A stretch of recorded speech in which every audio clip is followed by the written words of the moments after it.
I'm Josh Adams. I'm from Arkansas. My name is Zach Flory. I am from Idaho. Hi, my name is Taylor, and I'm from Colorado. Hey, I'm Jake. I'm from Princeton, Kentucky. I play guitar for Peaks+Valleys. I play guitar, among other things, in Peaks+Valleys. I play bass in Peaks+Valleys. And I do vocals in Peaks+Valleys. So my dating life, ever since being in the band, hasn't changed. Nobody knows who the fuck Peaks+Valleys is. So that's what we're trying to make that happen. You don't really start out a line with, yeah, I'm in a metal band. My dating life is subpar. Most of the times. Just so we all know, I don't usually drink Bud Light, but... Okay, am I looking at you or like? Okay. All right. Oh man, my biggest influences. I went through a very emo phase in middle school, just like most people that are in love with music. I mean, As I Lay Dying for sure. They hit the core. They represented my beliefs as a kid and as I am now. Growing up, for sure Linkin Park. Chester was the first musician that made me want to join a band and do music. Growing up, probably like what got me into it would be like Bullet for My Valentine. Sort of rock music like 3 Days Grace and like Disturbed. Honestly, I fell in love with As I Lay Dying, and I fell in love with Slipknot. Big North Lane guy, Thornhill. Circa Survive, this whole arm is dedicated to that. And then kind of later years, I would say more like Mice and Men, even Asking Alexandria back for their first album, you know. Started listening to those guys, got into metal.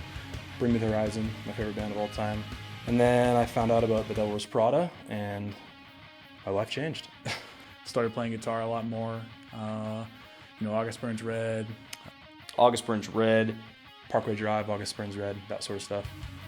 I probably grew into August Burns Red very late in my life. But yeah, my influences are all over the place. But for this record, I tried to tap into some different influences, some different vocal styles that I had not really done before. For this EP, we did A-side and B-side. To explain that, I think it kind of goes back to the old cassette days where you had one side of the cassette play this set of songs and you flip it over and you play another set of songs. Specifically for us, we're going to kind of take, half the album and make it to where it's, a little bit softer, and the other side is going to be kind of like, the darkness and the light. So the darkness would kind of be like the heavier stuff we're going for, and the light would be more of like, kind of like finding that hope. It sort of started out when we were initially coming together as a band, and we had written some material, and we were kind of like, fuck that, we're going to write this material. And we had a different mindset going into it, different feelings. And we wrote two different, completely sets of music. It's hard to bring those two together, so we didn't. We didn't like try to make a new genre of music. We went ahead and wrote what was in our hearts, and we want people to hear both sides of that. And I think that coincides with Peaks and Valleys as far as highs and lows and complete opposites, juxtapositions. I feel like it's important. I say that because A-side represents a lot of challenges.